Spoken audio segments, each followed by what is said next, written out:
평택 단일화 얘기했는데 저기 울산도 좀 진보당과의 단일화가 이제 좀 문제가 되고 있죠. 여기는 그 국민의힘 보수 진영도 어쨌건 좀 분열이 된 상황이어서 단일화 구도가 이제 어떻게 갈지 모르겠는데 지금 조금 이제 서로 욕심을 내는 이런 좀 분위기가 있는 것 같아요. 그래서 어쨌건 지금 울산에서는 그 진보당 후보 김종훈 후보죠.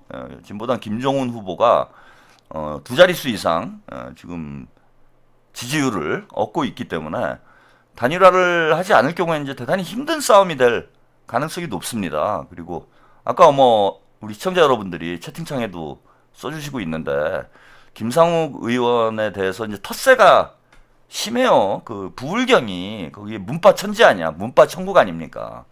그러니까 울산도 지구당을 이 문파들이 이제 장악을 하고 있다 보니까 이런 이제 뭐 텃세질을 하고 있는 것 같아요. 제가 보니까. 그래서 김상욱 의원이 자꾸 그 유튜브에 출연을 하시더라고. 네? 그 왜 유튜브에 출연을 하는 게 뭐 본인이 이제 그 유튜브를 통해서 뭐 선거 운동을 좀 하시고 그리고 또 이제 뭐 의리 그 전에 이제 유튜브에 많이 진보 유튜브에 많이 출연을 하셨기 때문에 뭐 의리 차원에서 이제 출연을 하시는지 모르겠는데 제가 느낀 건 뭐냐면은 지금 이게 울산시장 후보, 광역단체장 후보가 유튜브에 출연하시는 거 이거 부적절해요. 김상욱 후보 이거 할 필요가 없는 거야. 제가 어제 이제 정원호 후보, 정원호 후보가 그 뭐 김어준 방송에 왜 출연을 하느냐, 뭐 경선 때면 모르겠는데 김어준 방송에 출연하는 거 이거 뭐 플러스가 안 된다, 오히려 마이너스가 된다. 그 뉴스공장의 시청률이 20만이라고 해도 그게 다 민주당 지지층들 아니야. 어차피 민주당 찍을 사람들이잖아. 아니 자기 표에 선거운동하는 사람이 어딨어요. 나 안 찍을 사람들한테 선거운동하는 거지. 그래서 정원호 후보가 좀 쓸데없는 짓 한다. 문조털레유한테 하고 이제 뭐 가스라이팅을 당한 것인지 작업을 당한 것인지 뭐 내막은 제가 잘 모르겠는데 어쨌건 선거 시기에 부적절한 행보예요. 그래서 뭐 나간다라면 뭐 보수 진영이나 정치 색이 없는 뭐 그런 방송에 나가서 유튜브 방송에 나가서 선거 운동을 좀 한다든지 아니면 뭐 지상파에 나가는 거야 뭐 그 성향에 상관없이 시청자들이 있으니까 지상파는 이제 나갈 수 있죠. 근데 진보 유튜브 쪽은 지금 나가는 거 아니에요. 근데 김상욱 의원이 그 멀리 울산에서 너무 자주 나오더라고. 제가 유튜브를 보는데. 그리고 닦아놓고 좀 미안한 얘기지만은 아니 제 방송만큼의 시청률도 안 나오는 그런 방송에 나가가지고 그게 울산표가 거기 몇 표나 있겠어? 근데 하루가 날아가는 거 아니에요? 김상욱 후보가 그 울산에서 서울까지 와가지고 유튜브 방송 출연을 하면은 하루가 날아가는데 지금 하루하루가 진짜 금쪽 같은 시간인데 그만큼 선거운동을 못 하는 거잖아요. 응? 그래서 진짜 이제 선거운동 체제로 바뀌어야 된다. 이재명 대통령님 제가 예를 들어 드렸는데 대통령님께서 대선 후보가 된 이후에 뭐 뉴스공장 나갑니까? 안 나가잖아요. 매부쇼 나갑니까? 안 나가요. 경선 때 나갔지. 본선 때는 뭐 3%를 나가든지 뭐 하여튼 민주당 성향이 아닌 그런 채널에 나가서 이제 선거운동하지. 근데 이제 문제가 뭐냐 하면은 김상욱 의원이 왜 저렇게 이제 선거운동을 하고 있냐. 그 지역위원회에서 안 돌아주니까 저렇게 된 거 아닌가 저는 싶은 거야. 제가 뭐 내막은 자세히 모르겠는데 들리는 얘기를 들어보면은 지금 뭐 아까 지역에서 뭐 텃세 부린다 뭐 이런 이제 채팅에 글을 남겨주신 분들도 있는데 이게 지역에서 이제 제대로 보좌를 안 해주고 선거운동 지원을 안 하니까 김상욱 후보가 뭘 어디로 가서 뭘 혼자서 막 뛰어당길 수는 없잖아요. 근데 혼자서 그냥 뛰어당겨요. 본인이 뭐 방송차도 안 쓰고 그 캠프도 안 만들고 그런다고 했다며. 그러면은 선거운동 방식은 예전에 뭐 박원순 시장이 그렇게 선거운동 했죠. 배낭 하나 메고 서울 시내에서 그냥 돌아다녔는데 그 유튜브 방송 나와서 하는 대신 물론 뭐 지금 저기 유튜브 방송 나오지 말고 그냥 울산에서 돌아다녀 혼자서. 그 사람이 뭐 아예 없는 건 아닐 거 아니에요. 같이 다닐 사람들이 있을 거 아니야. 그래서 울산에 열심히 돌아다니는 게 지금 더 현명하다. 그래서 뭐 지역에서 이제 전혀 도움을 주고 있지 않은 참 이런 상황도 제가 볼 때 참 열받습니다. 예. 그래도 이길 수 있어요. 김상욱 의원 너무 여러분들이 걱정하시지 않아도 전 된다고 봅니다. 유 이재명의 또 대표적인 정치인 중에 한 명이고 하니까 김상욱 의원이 열심히 뛰기만 하면은 저도 이제 이길 수 있을 것이다. 네. 그런데 아까 말씀드린 대로 단일화라는 이 열쇠를 풀어내야 돼요. 그 문제 잠깐 이야기하고 가겠습니다. 더불어민주당과 진보당의 시장 후보 단일화는 김상욱, 김종훈 두 후보의 적극적인 의지로 속도가 날 것처럼 보였습니다.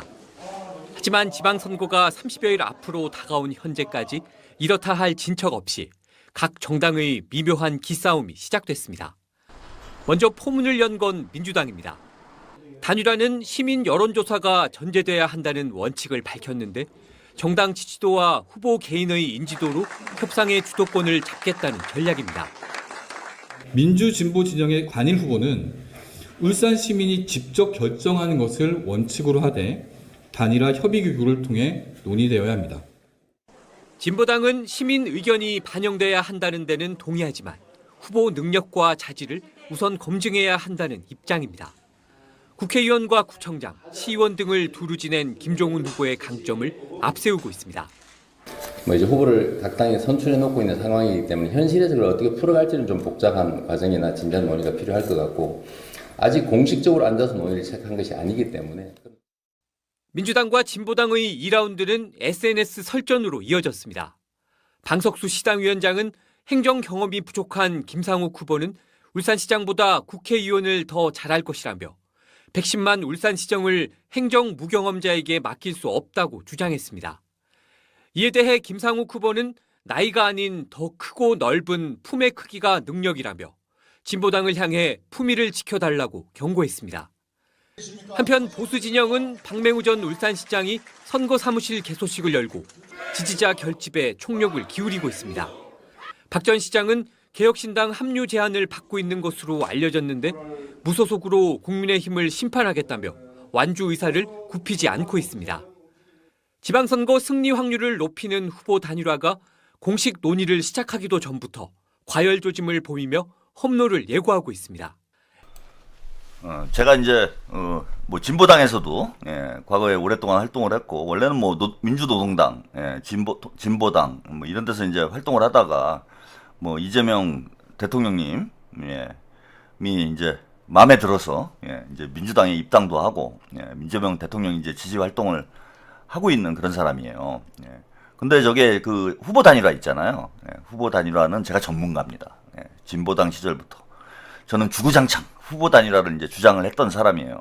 국민의힘에 우리 진보 민주 세력이 경쟁을 해가지고 보수 세력에게 이런 어부지리를 주는 이런 어리석은 짓을 하면 안 된다. 특히 2000년대 이제 초반까지만 해도, 그러니까 2020년 대선이죠. 2020년 총선, 2020년 총선 전까지만 해도 우리가 그 소수 세력이었어요.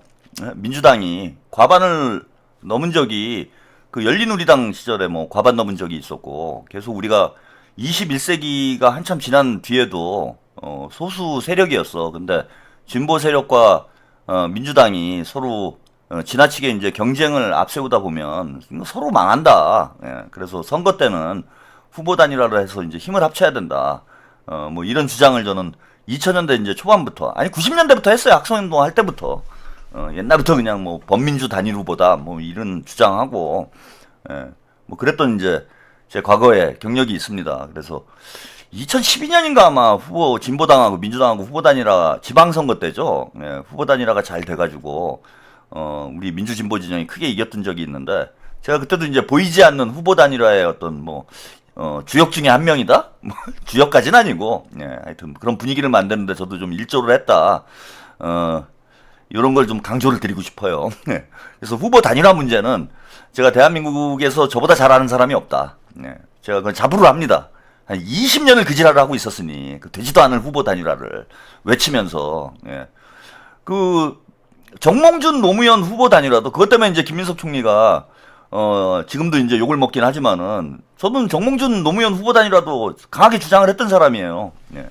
물론 이제 후단협에 대해서는 그 정몽준을 후보로 세우려고 했던 그런 세력에 대해서는 저는 반대는 했지만은 후보 단일화를 해야 된다라고 강력히 주장했고, 정몽준 노무현 후보 단일화뿐만 아니라 그 당시 권영길 후보입니다. 예, 뭐 3%밖에 득표를 못했지만 그것도 위험하다. 권영길 후보도 이제 단일화를 해야 된다. 민주노동당 내에서 이런 주장을 했다가 당에서 이제 징계 먹을 뻔했어요. 그때 사무총장이 이제 노회찬 전 의원이 민주노동당 사무총장이었어. 예, 그래가지고 징계를 하겠다고 해당행위라고.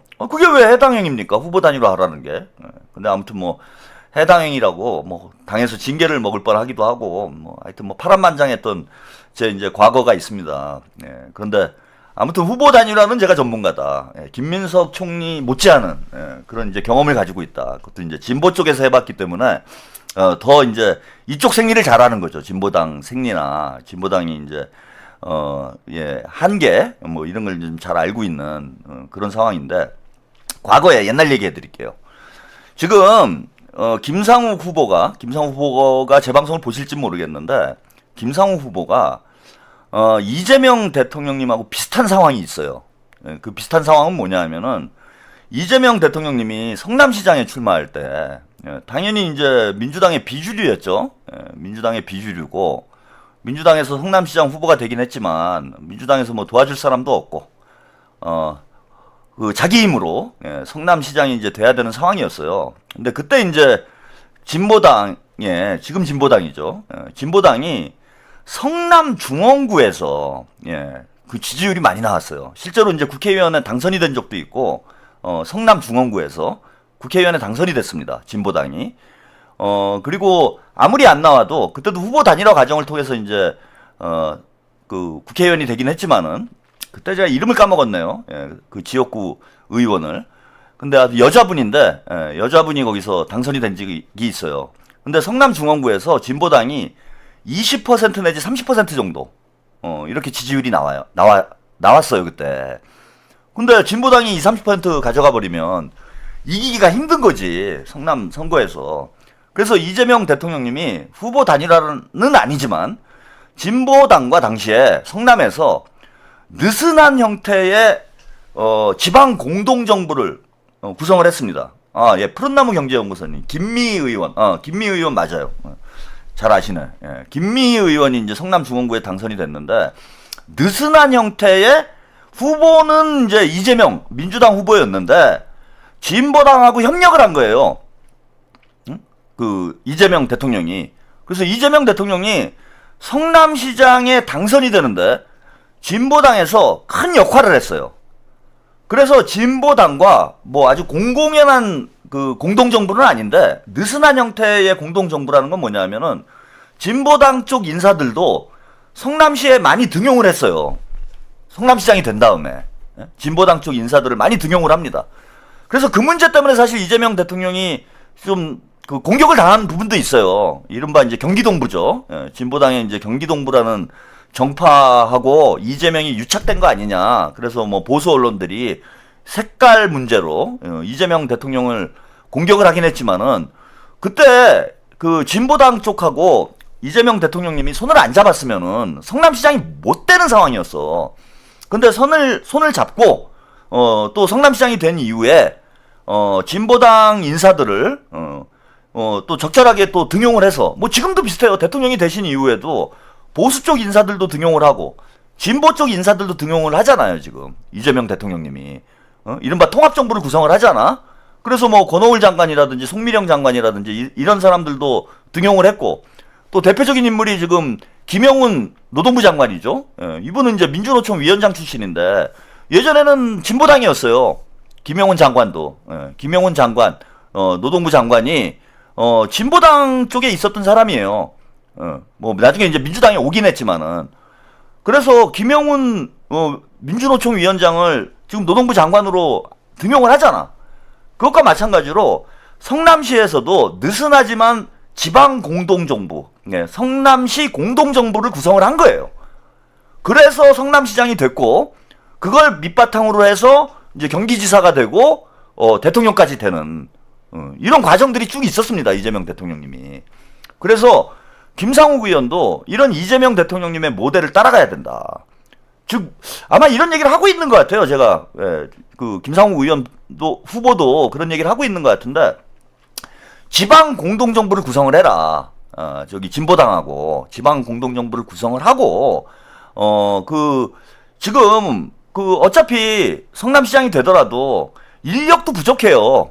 김상욱 의원이 뭐 정치 경력이 뭐 이제 초선이잖아. 정치 경력이 오래된 것도 아니고 본인이 또 국민의힘에 있다가 민주당으로 왔고 이러다 보니까 주변에 인력 풀에 한계가 있고 그래서 인재가 많이 필요합니다. 혼자서 울산시를 다 이끌어갈 수가 없잖아요. 그래서 이제 그 진보당 쪽 인사들을 뭐 적극적으로 등용을 해서 같이 이제 시정을 끌어나갈 수 있는 방향으로 그렇게 해나가는 그렇게 접근을 해나가는 게 현명하다 이 말씀 하나 드리고 지금 뭐 5월 13일까지 이제 후보 단일화를 하겠다 뭐 이런 입장은 지금 발표가 됐어요. 근데 진보당 분들한테 제가 좀 말씀드리고 싶은 게 그 너무 욕심을 내지 말아라. 그 현실적으로 지지율 10% 나오는데 여기서 그 10%를 가지고 과한 요구를 하게 되면 과한 요구를 해서 뭐 감정이 생기고 그 갈등이 생기면은 나중에 공동 정부를 구성하는데 어려움이 생길 수밖에 없잖아요. 심상정하고 정의당이 망한 이유가 뭡니까?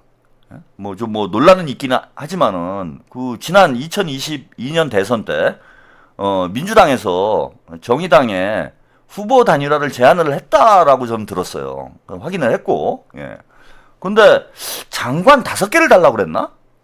뭐 그런 썰이 있어. 사실인지 아닌지는 모르겠는데, 정의당 쪽에서 뭐 장관 3개인가 5개를 달라고 그랬다. 그래서 이제 뭐 깨졌다라는 얘기가 있어요.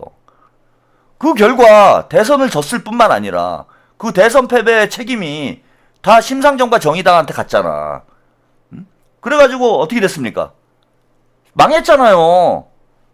정의당이 윤석열 대통령 만든 주범이 돼가지고 정의당이 완전히 망해버린 상황이 된 거잖아.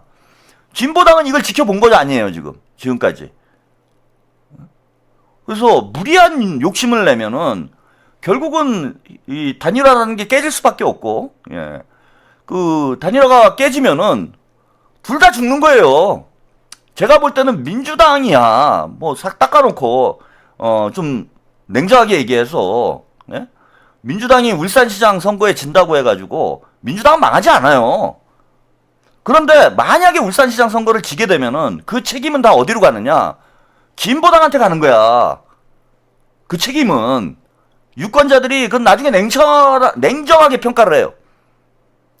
그래서 후보 단일화를 어떤 방식으로 하는 게 좋냐면은 제가 진보당이 무리수를 두지 말라고 말씀드리는 게 과감하고 대담하게 양보를 해라.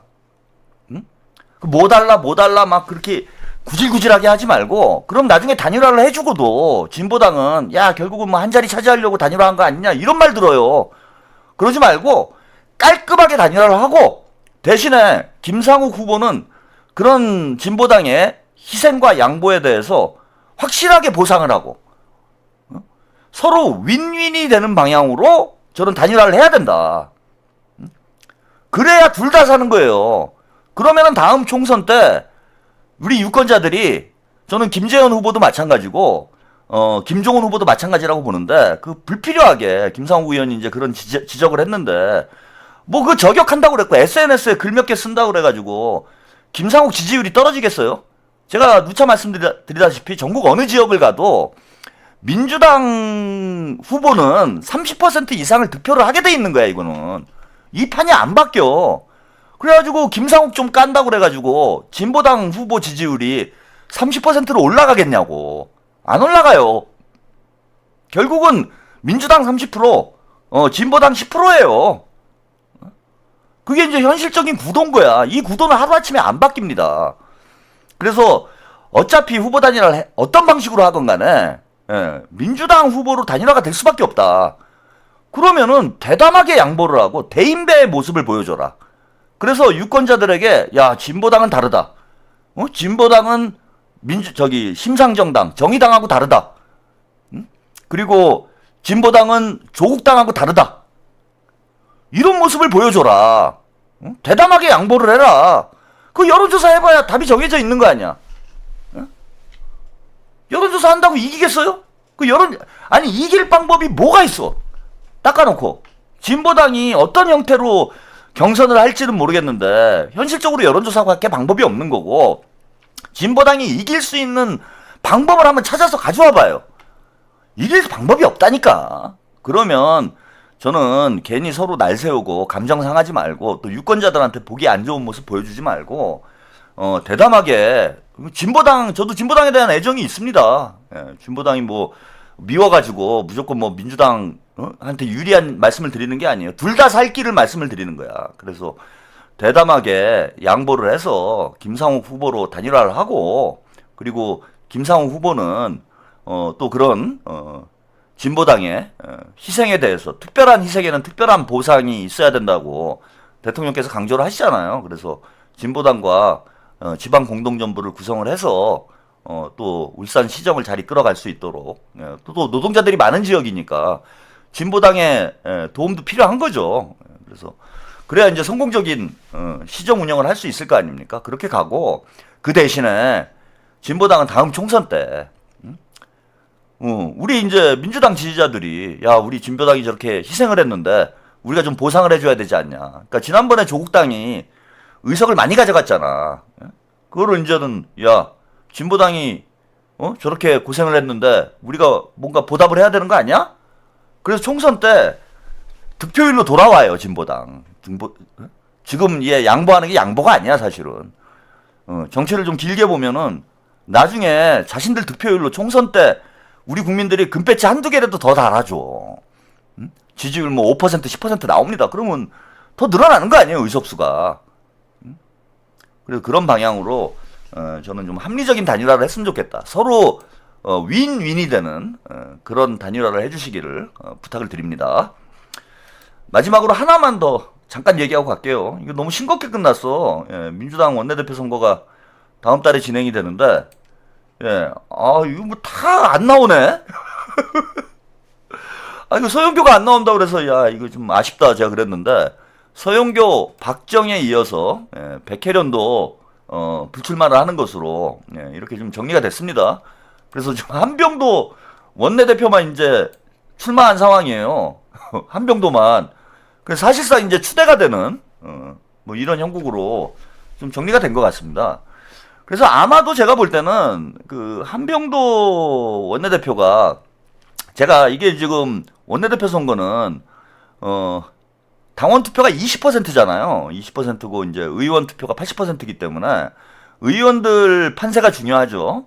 근데 이제 친명이 제가 100명이 넘는다. 지난달에 공소 취소 모임, 공소 취소 모임 이제 발족했을 때 한 100명 넘었잖아요.